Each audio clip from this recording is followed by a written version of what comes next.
A preparação colorada segue, agora focada no retorno do Inter ao Campeonato Brasileiro, onde no sábado enfrenta a equipe do Cuiabá à noite no estado do Mato Grosso. Para este jogo, o time está praticamente definido com muitas mudanças em relação à equipe que perdeu para o Belgrano pela Copa Sul-Americana. Entretanto, uma notícia se confirmou ao longo desta quinta-feira. A convocação de Ener Valencia para a Copa América, o que vai fazer com que o jogador desfalque o Internacional em várias partidas ao longo do mês de junho e também do mês de julho.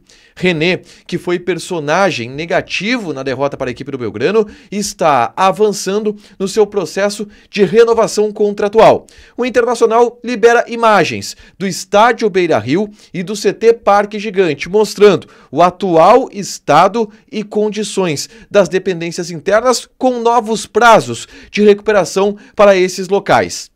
A gente fala também a respeito da pressão interna que existe em cima do presidente Alessandro Barcelos, em função da escolha feita por retornar ao futebol na cidade de Barueri. Esse é o Diário do Inter KTO desta quinta-feira, 30 de maio de 2024.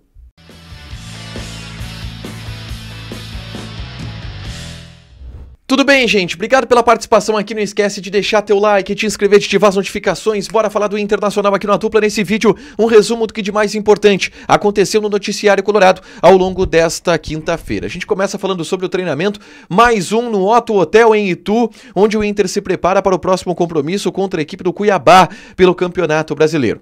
Para essa partida, o técnico Eduardo Cudê irá fazer várias mudanças no time titular. E essas mudanças em função do desgaste físico da partida contra o Belgrano e também da próxima partida contra a equipe do Real Tomayapo pela Copa Sul-Americana. Eu vou aqui projetar um time titular do Internacional, completamente alterado, com Rocher no gol, Malo, Igor Gomes, Mercado e Bernabei. O meio-campo de Thiago Maia, Arangues, Bruno Henrique e Wanderson. Na frente, Alário e a dúvida entre Luca, Borré ou Valência. Eu coloco essa possibilidade de um atacante titular formando a dupla de ataque ao lado do Lucas Alário, exatamente em função de uma outra notícia que se confirmou ao longo desta quinta-feira, que é a confirmação da convocação de Ener Valencia pela seleção equatoriana para a Copa América.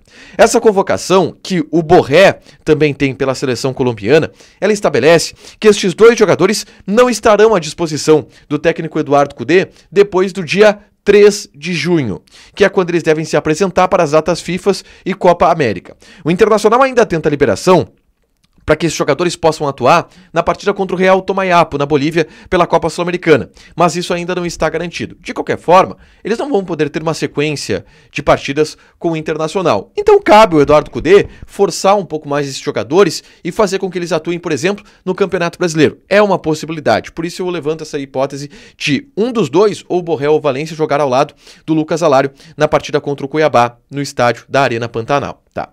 Avançando na pauta, eu quero falar a respeito de René. O René tem contrato com o Internacional até dezembro de 2024. E a informação é que ele está avançando em uma renovação contratual. Ele foi um personagem negativo na derrota para a equipe do Belgrano. E é um jogador que o torcedor não tem tido muita paciência com ele em função das sequentes falhas. Gol contra no Grenal, falha contra o Fluminense, outros erros que resultaram em derrotas para o Internacional. Um, por exemplo, contra a equipe do Belgrano pela Copa Sul-Americana. Tá? Mas é um jogador importante do elenco, considerado importante do elenco, titular absoluto do técnico Eduardo Cudê e uma das lideranças do plantel do Internacional. Tudo isso faz com que a direção do Inter tenha uma análise de que é importante a renovação contratual do René, algo que está avançando. Se ele não renovar o contrato, por exemplo, na metade do ano ele poderia assinar um pré-contrato e sair de graça para qualquer outra equipe. O Inter não deseja isso e por isso está avançando na pauta da renovação contratual do René, que não deve ser uma renovação contratual difícil. O René está muito bem adaptado a Porto Alegre, ele quer seguir também no Internacional e isso deve ter um desfecho positivo do ponto de vista da renovação do jogador até a metade do ano, pelo menos essa é a ideia da direção do Internacional. Tá? Um outro assunto importante é sobre a reconstrução do estádio Beira-Rio e do CT Parque Gigante. E uma nova atualização foi dada pela direção do Internacional ao longo dessa quinta-feira. Por exemplo, Estádio Beira-Rio, as seguintes atualizações foram feitas. O estádio está passando pela limpeza, o processo deve estar concluído totalmente até o fim de junho, tá? E aqui a gente vai colocando fotos também que foram disponibilizadas pelo Internacional das cenas do interior do estádio Beira-Rio. As equipes estão atuando para tentar restabelecer o abastecimento de água e luz na próxima semana. Gramado.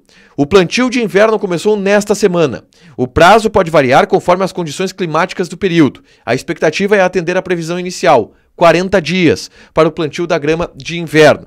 Previsão de retomada da operação de todo o complexo em agosto, o que é uma notícia positiva. O Inter está, de acordo com os avanços que vem observando no interior do estádio Beira-Rio, projetando o retorno para o seu estádio no mês de agosto. A gente está em junho, então 2 meses aproximadamente de recuperação para o estádio Beira-Rio é o que é projetado hoje pelo Internacional nessa sequência de futebol, tá? Então em agosto tudo deve retornar. Sobre o CT Parque Gigante. Existe água no pátio, limpeza dos prédios das dependências internas começou nessa quinta-feira, avaliação dos danos já começou, ainda sem estimativas de custos, e a previsão de recuperação é de 120 dias, ou seja, outubro, o CT Parque Gigante, tá? Nas imagens divulgadas pelo Internacional, chama muito a atenção o gramado do CT Parque Gigante, absolutamente destruído, um lodo só. E se tenta, enfim, limpar, um processo de limpeza, depois um processo de replantio que vai existir no CT Parque Gigante para que o CT, enfim, volte a poder funcionar de maneira operacional mínima, né? Essas as atualizações sobre o patrimônio colorado ao longo dessa quinta-feira. Na tarde dessa quinta, eu gravei um vídeo aqui no canal falando sobre a campanha da camiseta embarrada, que chamou a atenção de todo o Brasil na partida de terça-feira contra a equipe do Belgrano. Eu trouxe alguns detalhes dos bastidores dessa campanha e também de um novo passo que a direção do Inter vai dar nessa campanha. As camisetas elas serão leiloadas, autografadas pelos jogadores e leiloadas. E o valor deste leilão será 100% destinado às vítimas das enchentes aqui no Rio Grande do Sul. Então vale a pena quem quiser ajudar de alguma forma, ter um souvenir interessante sobre o momento que a gente vive, ficar de olho para comprar uma das camisetas que será leiloada pelo Internacional, tá? Por último, eu quero trazer aqui uma informação do Simon Bianchini, repórter da Rádio Gaúcha, que está em Itu, com a delegação do Internacional. E ele colheu um bastidor muito interessante sobre a logística do Inter e sobre o entendimento de bastidor da logística do Inter. Todo mundo viu a vitória do Grêmio sobre a equipe do Curitiba, sobre a equipe do The Strongest, no estádio do Curitiba, no estádio Couto Pereira. E por ali se teve uma ideia de que o Grêmio acertou muito bem na logística, de trazer o jogo para um estádio onde o torcedor pôde comparecer, mais de 20 mil pessoas estiveram no estádio Couto Pereira, criaram um ambiente, uma atmosfera de estádio muito interessante e tudo isso foi muito valorizado por todo mundo. E valorizado também no ambiente do Internacional, o que criou uma pressão para cima do presidente Alessandro Barcelos e do departamento de futebol, que escolheu e optou por favorecer a logística nesse retorno ao futebol na partida contra o Belgrano. O Simon ouviu de conselheiros, de pessoas importantes do ambiente político do Internacional, de que a direção errou, de que a direção se equivocou, porque o melhor seria trazer este primeiro jogo para um ambiente mais caseiro, para um ambiente mais próximo do torcedor, para ter esta energia positiva. É uma constatação que foi feita pelo ambiente político do Internacional e que o Simon pôde apurar lá em Itu, e que gera uma pressão em cima do presidente Alessandro Barcelos.